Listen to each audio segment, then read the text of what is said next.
ஏன் நம்ம துஆவில் கூடுதலாக ஈடுபடுகிறோம் இல்லை தெரியுமா? இவ்வளவு நம்மளுக்கு தெரியுது. அல்லாஹ் தான் இந்த உலகத்தை இயக்குறான் என்பதுதான் எமது ஆழ்மனது நம்பிக்கை. இருந்தும் பிரார்த்தனை விஷயத்தை நம்புவதை விட நமக்கு நம்மளுக்கு வாக்களிக்கின்ற மனிதர்களை நம்புவதுதான் நம்மளுக்கு அதிகம். நமது நமக்கு தொழில் தந்தவர்களை நம்புகின்றவதுதான் நமக்கு அதிகம். நமது பணக்கார உறவினர்களை நம்புவதுதான் அதிகம். நமக்கு தன்னம்பிக்கை ஊட்டக்கூடிய நண்பனை நம்புவதுதான் அதிகம். நம்பிக்கை அவர்களோடு இருக்க வேண்டும், அப்பதான் வாழ்க்கை போகும். அவர்களை விட அதிகமாக யாரில் இருக்கணும்? இறைவனிடத்தில் இருக்க வேண்டும். ஆனால் ஒப்பீட்டளவில் நம்மளுக்கு என்னது? அது குறைவு. என்ன காரணம்? ஏன் நாம் துஆவில் லயித்து ஈடுபடுவது கிடையாது? உங்கள் மனது இறைவனை நினைக்கின்ற பொழுது கண் கலங்குவது ஏன் கிடையாது? என்ன காரணம்? எப்பொழுதுதான் நம்ம இதில் யோசிச்சோமா? அன்புள்ள சகோதரர்களே, நான் திருப்பியதை ஏன் சொல்லுகிறேன் என்றால், எல்லா விதமான வருமானமும் பொருளாதாரமும் கிடைப்பதற்குரிய வாய்ப்பு ஒருவன் வாக்களிக்கிறான். நான் உனக்கு எல்லாவற்றையும் தருகிறேன் என்ற கேள் என்றான். இப்படி ஒரு வழி எங்களுக்கு இருக்குது. இதை விட்டு விட்டு வழி இல்லையே நம்ம வேறொரு பகுதியில் தேடுறோம்னா நம்பிக்கையில் என்ன அர்த்தம்? நமது மனதில் ஆழ்மன நம்பிக்கையில் அர்த்தம். அப்ப இந்த பிரச்சனைகளை யோசிக்க வேண்டும் என்பதற்காகத்தான் முக்கியமான 4 விஷயங்களை நான் உங்களிடத்தில் சொல்கிறேன். முதல் அம்சம் சகோதரர்களே, நிறைய பேருக்கு ஏன் கேட்க வேண்டும் என்று தெரியாது. அல்லது மறுபடி சொல்வதாக இருந்தால், தெரிந்தவனிடத்தில் ஏன் திருப்பி சொல்ல வேண்டும்? நம்ம துஆ கேட்கக்குள்ள நம்ம மனசுல என்ன வரும் தெரியுமா? அல்லாஹ்வுக்கு தான் எல்லாமே தெரியுமே.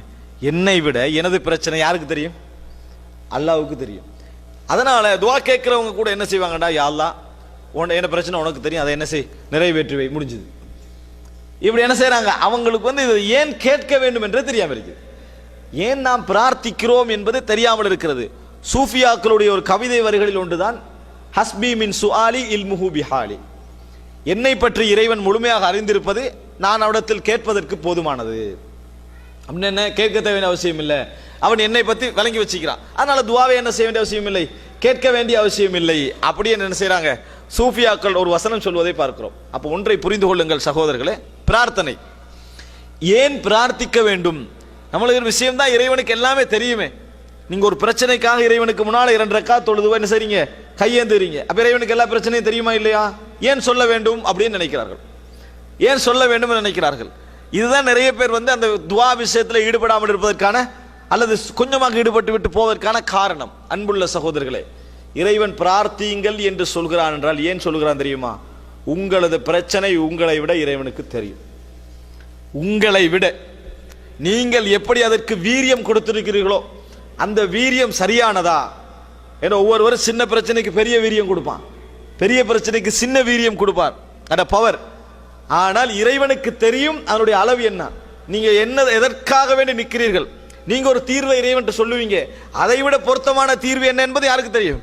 இறைவனுக்கு தெரியும். அப்படி இருந்து இறைவன் துஆ கேளுங்க என்று சொல்றான். ஏன் தெரியுமா?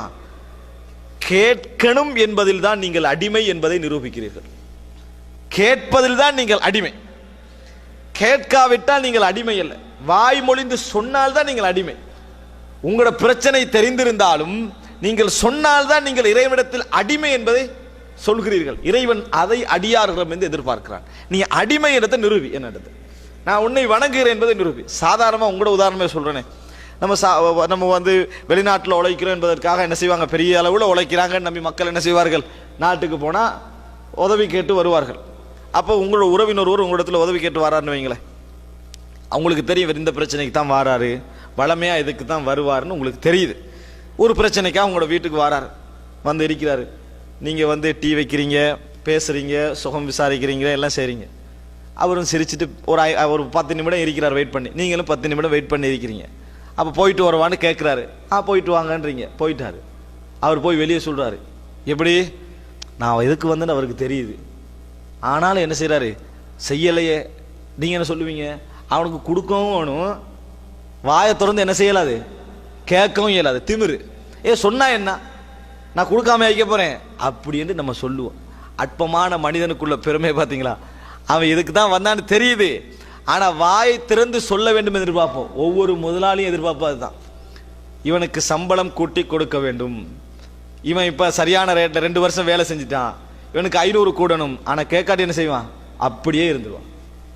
அவன் வாயை திறந்து கேட்டால் தான், அவனுக்கு தெரியாமலாம் இல்லை, தெரியும், கேட்டால் தான் அதை என்ன செய்யும்? சரி அப்படின்னு இது விழும். அது உலகத்தில் ஒரு இயல்பு. அற்பமான மனிதனுடைய எதிர்பார்ப்பை பார்த்தீங்களா? அவன் அதுக்கு தகுதியே இல்லை அந்த எதிர்பார்ப்புக்கு, ஆனா அவன் அப்படி எதிர்பார்க்கிறான். அப்படியாக இருந்தால் ரப்புல் ஆலமீன் பெருமைக்கு உரியவன். அல்லாஹு தாலா என்னது? பெருமைக்கு உரியவன். அல்லாஹு தாலா பெருமையை விரும்புகிறான். ரசூலுல்லாஹி ஸல்லல்லாஹு அலைஹி வஸல்லம். காரணம் என்ன?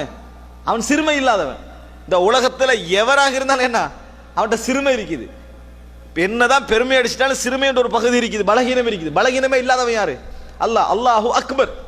கிபிர் என்ற சொல்லி தான் அக்பர் என்று சொல்றோம். லஹுல் கிபிரியா, பெருமை யாருக்கு? இறைவன். அவன் பெருமையை நிறைய விரும்பக்கூடியவன். அதை புரிஞ்சுக்கோங்க.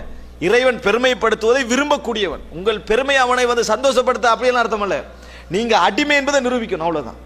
இறைவன் அதனால்தான் தனது அடியார்களில் ஒவ்வொருத்தருக்கும் நபி என்று பட்டம் கொடுத்திருப்பான், ரசூல் என்று பட்டம் கொடுத்திருப்பான், வலி என்று பட்டம் கொடுத்திருப்பான். அதுல உச்சகட்ட பட்டம் என்ன தெரியுமா?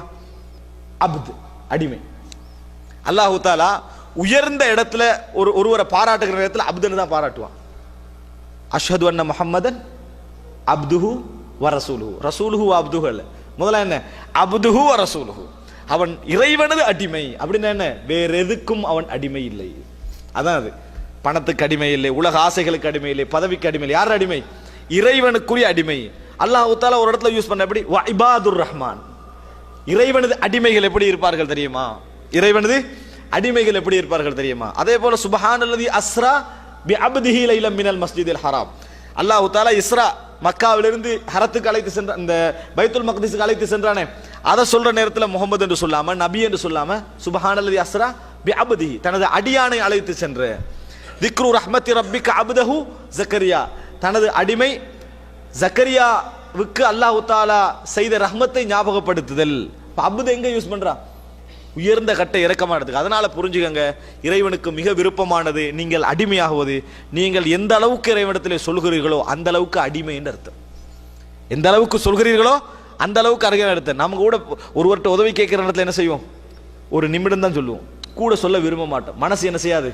விடாது. நம்ம அடிமையா அவனுக்கு அப்படின்னு நினைப்போம். இதை இறைவன்ட்ட என்ன செய்யக்கூடாது? செய்யக்கூடாது. இறைவன்ட்ட அடிமை சொல்லிக்கண்டே இருங்க, நான் அடிமையா அல்லாஹ். ஆனா பணக்காரனுக்கும் வசதி படைத்தவனுக்கு உள்ள அளவுகோல் அல்ல இறைவனுக்கு. அவன்கிட்ட நீங்க அடிமை. அதனால கெஞ்சுங்க. இறைவனுக்கு முன்னால நீங்கள் துல் கீழ்ப்படிய போகணும். அதாவது ஒன்று, அது கௌரவமே உங்களுக்கு இல்லை அப்படின்னு நினைக்கணும். தமிழ் வார்த்தை நீ தமிழ்ல சொல்ல போறீங்களா, துவா கேட்க போறீங்களா, அதெல்லாம் ஒழுங்கா வரணும்ன்றதே இல்லை. நீங்கள் எப்படியெல்லாம் உங்களோட மனசு சொல்லுதோ அப்படியெல்லாம் கேளுங்க. மொழியெல்லாம் சரியா இருக்கணும், இலக்கணம் சரியா இருக்கணும். துவா கேட்கலாம் நிறைய பேர் அப்படி கேட்கணும். அப்படியெல்லாம் இல்லை, மனம் விட்டு என்ன செய்யுங்க, சொல்லுங்க. அப்ப இறைவன் சொல்லுவதை எதிர்பார்க்கிறான். அதனால தான் துவா கேட்கிறோம். முதலா புரிஞ்சுதா? எதற்காக பிரார்த்திக்கிறோம்? அவன் சொல்லணும்னு எதிர்பார்க்கிறான். நம்ம வெளிப்படையா பேசணும்னு எதிர்பார்க்கிறான். நீ அடிமை இடத்தை நிரூபிக்கணும்னு எதிர்பார்க்கிறான். அதனால துவா கேட்கல. இப்ப மனம் திறந்த நிலையில துவா கேளுங்க. சொல்லுவதை இறைவன் எதிர்பார்க்கிறான். நீங்க புரிஞ்சுக்கணும்னு சொன்னா முறைப்படுங்கள். இறைவனிடத்துல முறைப்படுங்கள் என்பதை என்ன செய்யணும்? புரிந்து கொள்ள வேண்டும். இறைவன் என்னை தெரிந்திருக்கிறான், அதை நீங்க சொல்லுங்க. சொல்லி விட்ட பின்னால் ரசூலுல்லாஹ் என்ன செய்வான் தெரியுமா? இதை விட நீ அறிந்திருக்கிறான்னு சொல்லுவான். அல்லாஹும்ம ஃபிர்லி மா கத்தம்து வமா அഖர்து வமா அஸ்ரர்து வமா அலன்து வமா அன்த அஅலமு பிஹி மின்னி. அல்லாஹும்ம ஃபிர்லி மா கத்தம்து, யால நான் முற்படுத்தியவைகள், பிற்படுத்தியவைகள், பகிரங்கப்படுத்தியவைகள், ரகசியமாக செய்தவைகள் எல்லாவற்றையும் மன்னிப்பாயாக. எதை என்னை விட நீ அறிந்து வைத்திருக்கிறாயோ அவைகளையும் மன்னித்தருள்வாயாக. என்னை விட நீ கூட தெரிஞ்சு வச்சுக்கிறாய். ஆனா முதல்ல சொல்லிடணும். என்னால முடிஞ்ச அளவுக்கு என்ன செய்திடணும்? சொல்லிடணும். சொன்ன பின்னால்தான் என்ன செய்யணும்? யா அல்லாஹ் இதை விட நீ அறிந்து வைத்திருக்கிறாய் என்பதை நம்ம சொல்லணும். இப்போ முதல் அம்சம் இதை நம்ம புரிஞ்சோம் என்று சொன்னால் நமக்கு துஆவுடைய இதுக்கு தடங்களாக இருக்கக்கூடிய ஒரு அம்சம் என்ன செய்துவிடும்? நம்மை விட்டு போய்விடும்.